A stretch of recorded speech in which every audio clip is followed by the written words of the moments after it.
All right, welcome to session 2 of our Plexus 101 Back to the Basics. Really excited that you guys are here. For those of you that don't know me, I know everybody on the call does, but anybody that's watching it back, my name is Bree Coolidge. I'm just coming on my 1-year anniversary this month of actually really sharing Plexus. And this is something that I needed to go back to just as much as I know that other people wanted to go back to it too. So this is week 2. Last week we talked a lot about our whys and excuse me, really jumping into Plexus. This week I wanted to do something a little bit different than I was thinking. I started reading a book, and that's where my slides came from tonight. But this is a quote that I came across this week that I absolutely loved. It says, "Success is no accident, it's hard work, perseverance, learning, studying, sacrifice, and most of all, love of what you're doing." I can't tell you how many times this week I got told that I was lucky that I was able to do this. And while I do feel really lucky that I'm able to do this, I don't really think that luck has anything to do with it. It definitely has product of circumstance, but I'm completely blessed to be able to be doing this. It's not something that's going to fall into your lap. Might feel like that at the beginning. It was kind of really weird circumstances and definitely God driven that I ended up here. But it does not just happen if you're not willing to put the work in. So it's definitely something that you've got to be investing in every single day if you want it to happen and you want success to really be one of your end results. But I don't think that everything has to do with luck. So last week we talked about developing your why, setting really realistic goals for yourself. Reaching out to your friends, your relatives, acquaintances, neighbors, and the service people, your mailman, people like that. Setting aside time every single day. You might not have hours every single day, but this was a conversation that I had with several people in the last couple of weeks. If you have 10 minutes a day, set aside 10 minutes a day, but make sure that you're being consistent. That's not saying that on a Saturday, if you have a ton planned, that you have to have that same exact 10 minutes, but you can still be spending it throughout the day with just a couple of messages is all it takes to really be consistent about this. Completing your IPAs, checking in with your sponsors, and watching at least one video.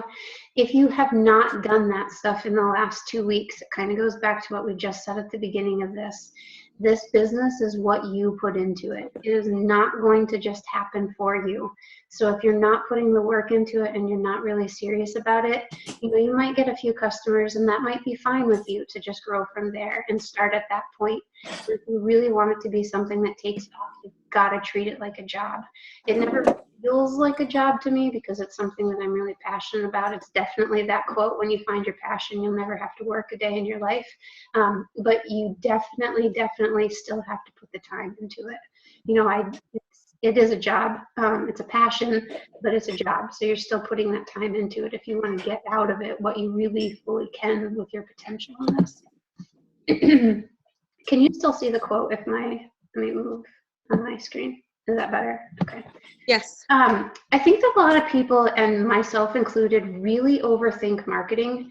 I had a lot of negative stigmas associated with marketing before I started this, but this is something that's been coming up a lot in my conversations, even just last night with a couple of people that I've talked to. Don't overthink this. Marketing is sharing your passion.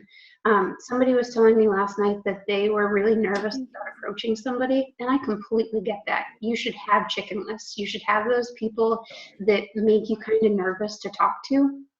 However, I rephrased it for her and said, if you knew that they were going to, something that they were really, really interested in, a piece of exercise equipment or a new bike or something that you knew that they were going to love, would you be as nervous about sharing it with them? And she said, well, no. Well, this isn't any different. You have something that could change their lives in front of you. And it's so much more important than just offering a coupon or something like that. We don't have any hesitations on offering something like that to people. But because we think that this is associated with marketing, some of us has that set up or hold back. That kind of keep us from doing that. So marketing is sharing your passion. That's all this really is, and you just need to trust it and go with it. Go with those gut instincts that you have and encourage people along the way. So we did this whole series, a whole training call one night. It was a little over an hour long, and we talked all about Facebook. So I don't really want to go into a ton of Facebook stuff. We most certainly can at some point if that's something that you guys want to revisit again. But because I think that this is so important, I just wanted to mention it before we go into what I'm going to talk about tonight. If you look at these two stores, it seems really, really simple. There's definitely one that I'm drawn to a lot more. You know, if there's bars up on your windows in your Facebook store, then people probably are not going to be as apt to ask you about your products. But if it's something that's bright and colorful and cheerful and inviting, then they're going to want to stop by and they're going to want to look around. Facebook is your storefront. So if you're posting one day that you feel amazing and you're posting the next day that you feel really sick and that you're grouchy and irritable, people are not going to go along with you on this journey. I am not saying that you don't get sick. I'm not saying that you don't have bad days, you know, and that you can put stuff up there like that. Just know that Facebook, once you start doing this, you're marketing yourself every single day to people. So share yourself and be honest about that, but make sure that your Facebook page resembles what you would want to resemble in a storefront that you are going to share things with. Okay, so I am going to check. I can hear background noise. If you guys can, if you're on there, if you know how to mute yourselves when you mute yourself, I don't know how to do it in the sharing mode. Hopefully if I move this down, Aaron, will you let me know if you can't see the screens? On mine, it's wherever I move these pictures to. So I started reading this book, and now I'm not up on the screen, so I can't see if what I'm showing you is actually in there. Started reading this book this week, and it really hit home to me.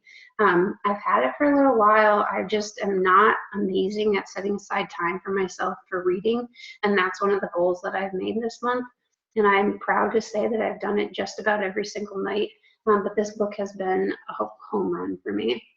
I love psychology stuff. I love teaching stuff. So this is kind of right up in my alley with what I went to school with.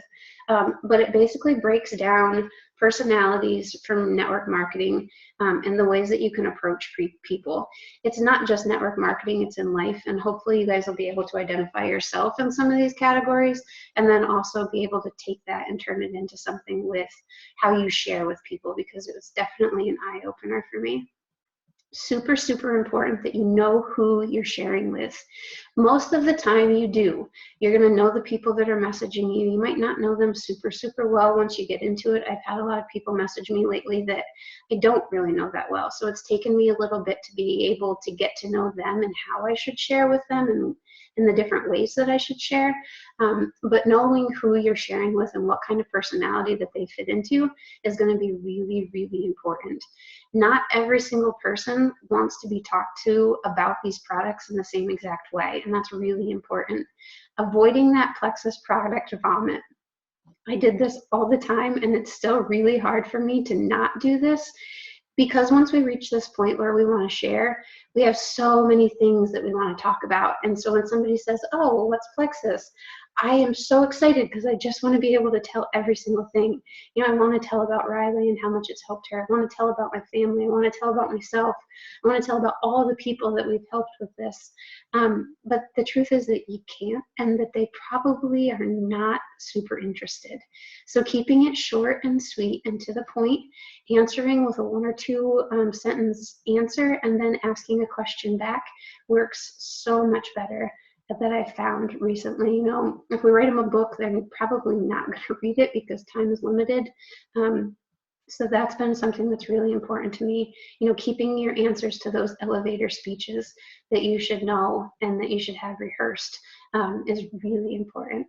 So there's 4 different personality types if you're a note taker. There's blue, red, green, and yellow, and we're going to kind of go through each one of them quickly and just highlight each one of them and how they're effective as customers and how they're effective as you build your team too with your ambassadors and with yourself. So the yellow personalities, I definitely fall into this category, and hopefully you'll kind of see I feel like I'm schizophrenic almost after reading this book, because I can definitely identify myself with different categories. But yellow personality, I think that most people would probably agree that that's probably one of my stronger ones. It's people that want to help people all of the time. They're the helpers, they're the huggers. I'm a huge hugger, and they're the peacemakers. We just want everybody to be happy, and we want everybody to just be in a state of constant love all the time. If there's any way that people can, these yellow personalities can help people, they are there to do it. They just want to be able to be of assistance to somebody. When they are customers, the thing that people think about yellow personalities is that they want to help everybody, but that they are pushovers.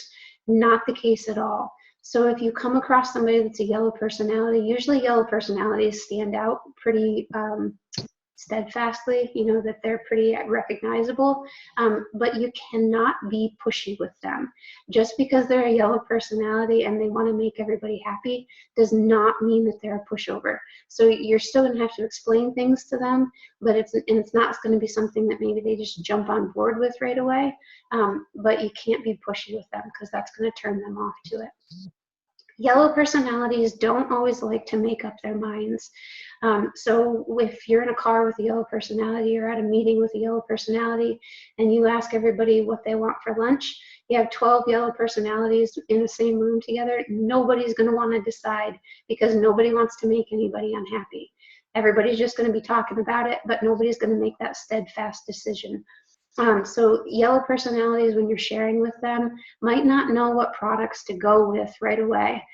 They don't want to make up their minds. They do like to have some guidance, but they don't like to be just told what to do. So it's kind of a little bit of a sensitive line to cross. Yellow personalities don't complain a lot. So they're not going to tell you when they do become a customer and they do order something from you. If you ask them in a couple of days how things are working out after you've shared with them, and maybe they're having a lot of die-off issues or detoxing issues, they're probably not going to be one that comes right out at you and says, oh, you know, this, and this is happening, because they don't want to make you upset. So it's going to be a little bit harder to dig into their personality and really be able to identify the problems with them. As the ambassadors, yellow personalities, once you get them on your team, if you approach them with a compensation plan, probably not going to be something that they're super, super into. It's going to be important, but it's not going to be the selling point for them. Yellow personalities want to help everyone. So becoming an ambassador for them is certainly going to be because they want to be able to help everybody out and be able to get all of the products to them and help them with every single ailment in the book. Ambassadors that are yellow don't give orders. That's not something that they're comfortable with. It's not going to be something that they call people up and say, hey, this is what you need to do this week. This is what you need to do next week. I want you to have a list of everything and report back to me at the end of the day. Not one of their strong points. However, this has definitely been true for me. The missionary spirit overrules their fear. Yellow personalities don't want to go out in public and really talk about things a lot, because they don't want to upset anybody and they don't want to upset that balance or offend anyone. However, their need to help people is going to overrule that fear.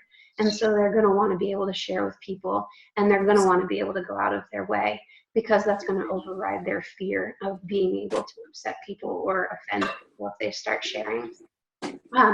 Using the word help when you approach them, this is going to help you get your family healthy. This is going to help you reach other people. Using those key words with them is going to be really, really important, because that's what they want to be able to do. Yellows are somebody that people really, really are drawn to because they're trustworthy. They know that people aren't gonna, they're not gonna want to hurt people or do anything negative. There's a couple of examples in the book. Mother Teresa, of course. If you know that somebody that you are sharing with is a teacher, a counselor, some kind of a nurse, works in a hospital, or is around people, that's pretty much a key identifier that is a yellow personality for them. They are drawn into those fields because they want to be able to help people. I can't see the chat, so if you guys have anything that you that you have questions, you can always unmute yourself, or if there's something in the chat, Erin, you'll have to let me know. So that's yellow personality. Blue personalities are the party types. They are completely social, walk into a room and they are going to be the center of it. They love to meet new people. They make instant friends. They want to be at the center of the attention, not necessarily because they're attention hogs, but just because they love to be around people. That's their strong point. They're pretty easily recognizable because they're always talking. When you're sharing with them, though, you're going to have to make sure that you keep it in your mind that you don't want really long, drawn-out answers. When they ask you a question, it's something that's really short and sweet, because blue personalities do not listen very well. They're so used to talking all the time, and they want to get their point out. So they don't listen very much to your response. You can tell blue personalities because you might have said everything to them 3 days ago, and then they have another conversation with you and you feel like you're completely repeating yourself. It's because it's their blue personality. That's just the way that they are wired. It's not that what you're saying they don't think is important. It's just that it takes them a little bit longer to comprehend it and remember it, because they're already busy forming what they're going to say back to you next. So keeping answers really short and sweet with them, and asking about themselves. So when they ask you about Plexus, a really simple short answer, this has completely changed our lives. It's transformed our health. What is it that you are most interested in? Why do you want to take these products? And letting them give you that answer back. Customers that you are sharing with can love adventures with this and love doing new things. So having them part of groups is going to be really great for them, because they're going to want to reach out to other people.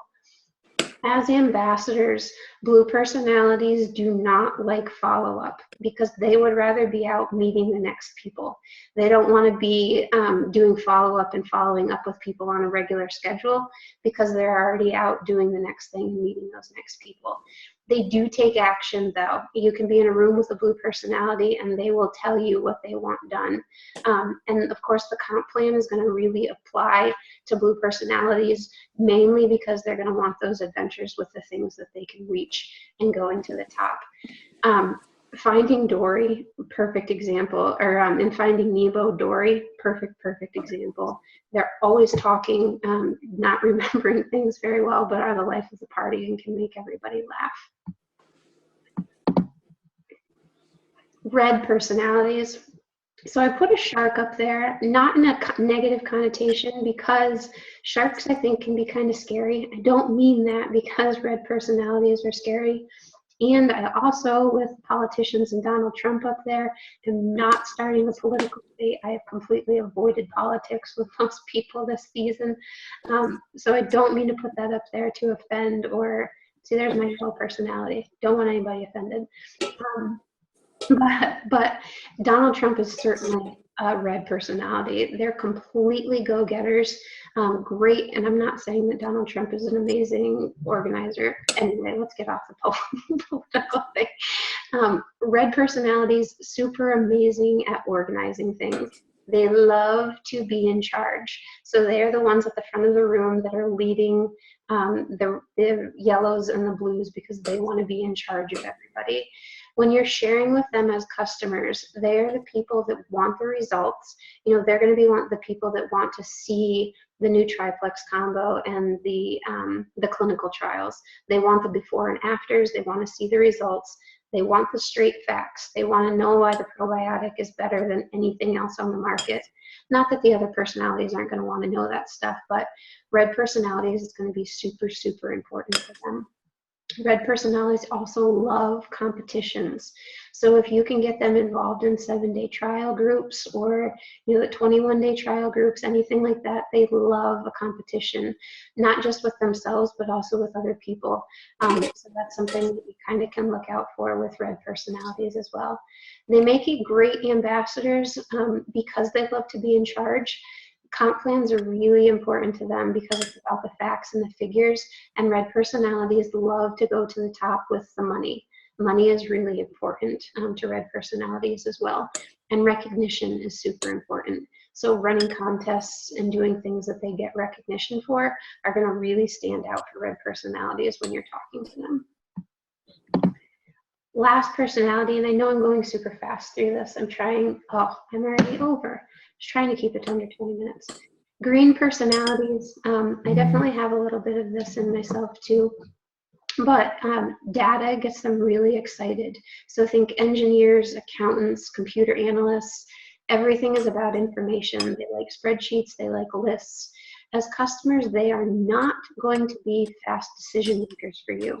So you might be able to think of somebody that you've been talking to for the last 6 months now, and they will message you, and then it seems like weeks go by before they really get back to you, and then they'll come back with another question.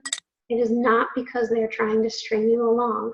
It is because that is their personality. And I've had some of those, and it can get really frustrating sometimes, but they need to do their own research. They need to be able to see those facts and the research in front of them and make a decision for themselves. They are more comfortable with computers than they are with people. So give them a computer and they will soar with it. Talk to you behind a computer screen. They're great. But then sometimes when you get to see them in public and you try to talk with them about Plexus, it can almost seem like they're shutting you off completely. It's because they don't know how to process the information. I've had a couple of people who've been really, really into it, and then I'll see them in public and I'll kind of ask them about something, and it's almost like they just shut down. And I thought that maybe I was doing something wrong, and maybe I was. But after reading this book, it was something that kind of clicked on me for each one of these personalities and people that I've been talking to. As ambassadors, they make really great ambassadors because they know all of the facts. So when their downline comes to them with an answer, they can shoot it back to them really, really quickly. They love going to trainings because they love being able to learn more, but they don't necessarily like to be able to speak in front of the group. All right, so just to kind of summarize them, if you can picture yellow, blue, red, and green all in a room together, the yellow people are going to be the ones that are going around the room hugging everyone. If there's somebody that's left out, they're going to be the one that's calling them over to the table and making sure that nobody is by themselves. The blue people are just going to go around to all those yellow people and say, hey, sure, I'd love a hug, let's party. They're going to be the happy ones in the group that are trying to be the life of the party. The red people are going to look at the yellow and blue, and they're going to want to know how much money they get for that hug. They're going to want to know what they get out of it and what the competition is. The green people in the group are the anti-huggers. So the yellow people are going to come up to them, and they're not going to want anything to do with the hug. They don't want to be around the people. They want their iPad or their computer so they can do research and figure out the rest of the people in the group, which kind of helped me to be able to summarize. Hopefully you can kind of see different people, and if there was a yellow table, a blue table, a red table, a green table, kind of see where people would fit in and even where you would fit in to that group. Like I said before, it's not something that you necessarily fit into one category. I think I have days where I fit into some of them more than others, and I definitely feel like a little bit, like I said, like I'm multiple personalities, which is not a bad thing. It's good to have each one of those in there so you can reach out to other people too. Something that's really important when you're reaching out to people, don't confuse their job color with their personal color, because it can be completely different. Yellow personalities, if you could picture a yellow personality, the huggers of the group, if you imagine them as a manager someplace, and sometimes people that know me well know that if I want something, I go after it. So when I'm working at my dad's, it's not uncommon for somebody to do something and then I can go after them. But if I was in a position where I had to hire and fire people, that would completely stress me out. If you picture a yellow personality as a manager that has to call somebody into the office and fire that person, that yellow personality is going to go home at night and cry, because they're going to wonder what happened to that person. They're going to wonder if they're okay, what their family was like. So just because their job is a manager does not necessarily make them a red personality. So when you're sharing with people, you really have to make those distinguishments between people. This is why, after reading this book, that I love network marketing even more, because every single one of those personalities can fit into network marketing and can be completely amazing. And we're not in just one title. We have a whole team, and you can pull from people. So just because I might be a yellow or a green, or some days a blue and some days a red, somebody else is going to pick up that slack where I leave off from. And so on your teams, you definitely have to tap into those resources, and that's what makes this a team effort. If you know that somebody has the answers because they're a green personality, you can message them. But then if you know that you're not going to be good at public speaking, you can message a blue or a red because you know that they're going to be.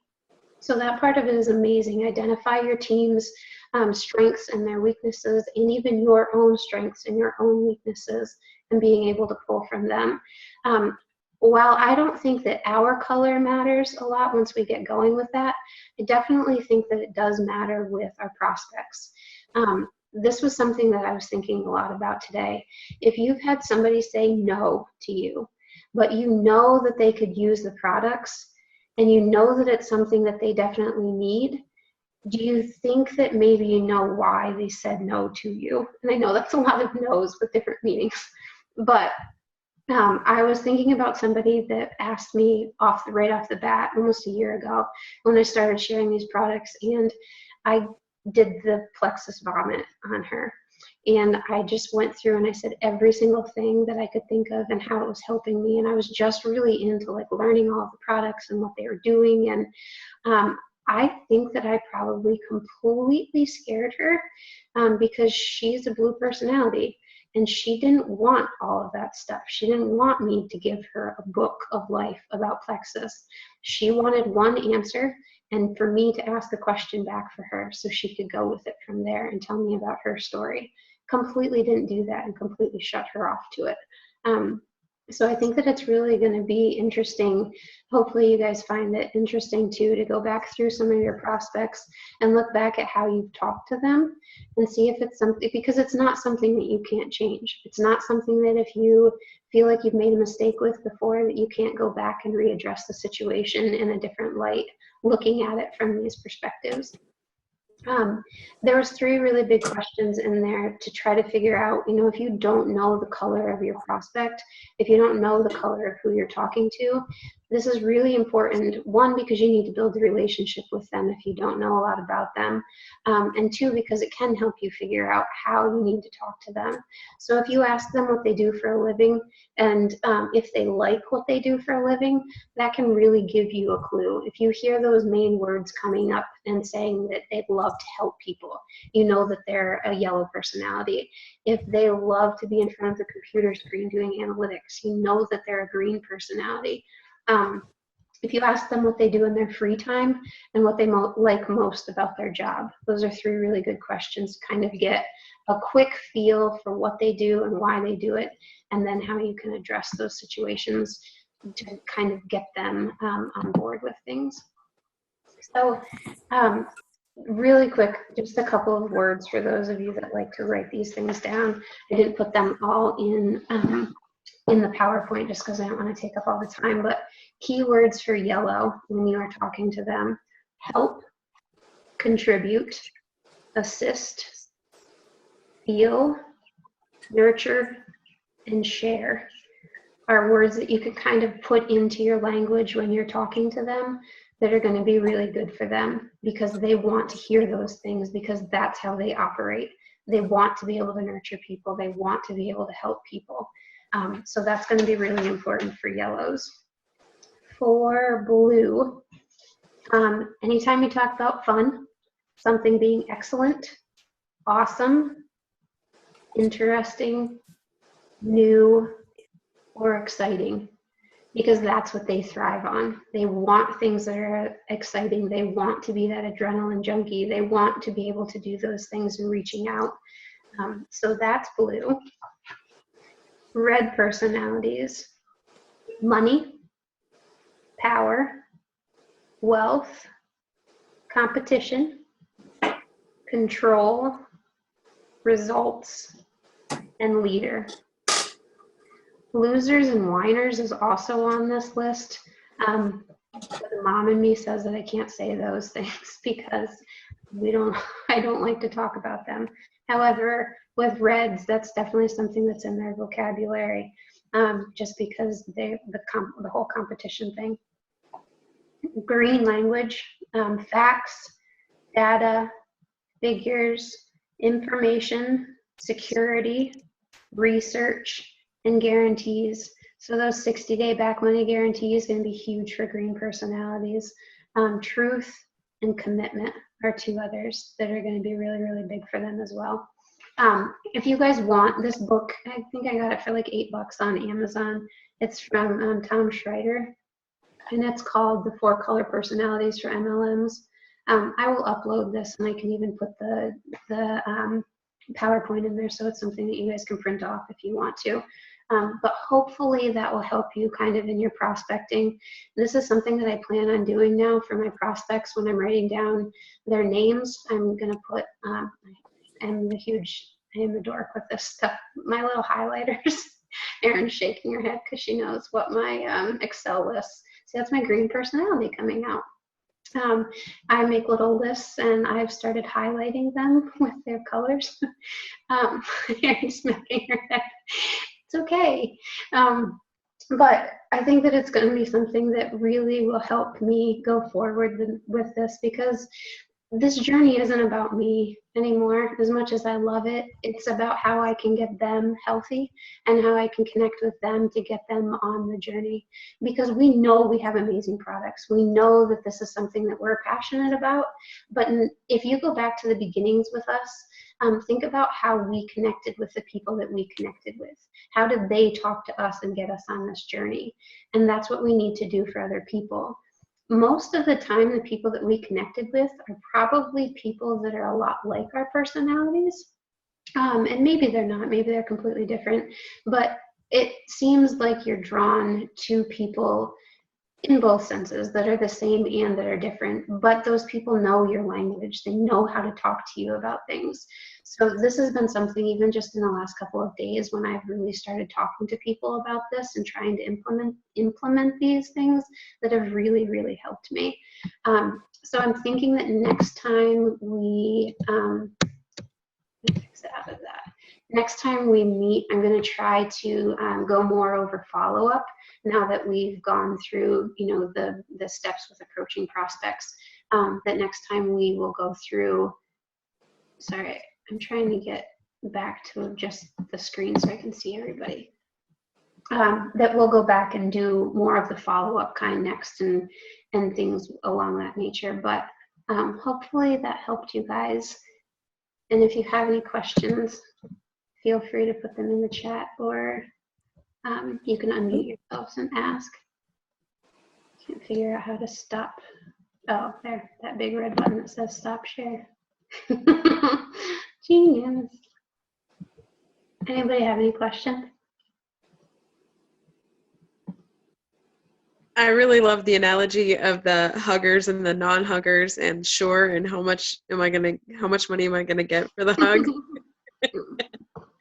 I've read the book, and actually not last year at Super Saturday, but the year before, they had Tom as a he did like a video, and they shared the video at the Super Saturday. So we had some training on that.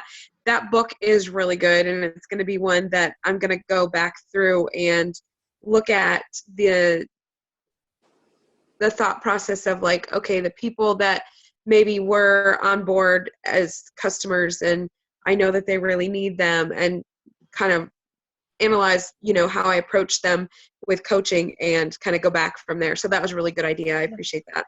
And it's a super quick read, and the author it's so small. Yeah, really sarcastic. I mean, completely exaggerates it to get his point across, so it's not dry and boring like a lot of psych books are.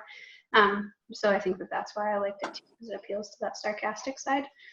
But if anybody has any questions, feel free always to message me and ask. But hopefully you found that as interesting as I did. And like I said, next time we'll go through follow-up a little bit more on how to appeal to each of them and kind of best practices for follow-up. Alrighty, I'm going to stop recording.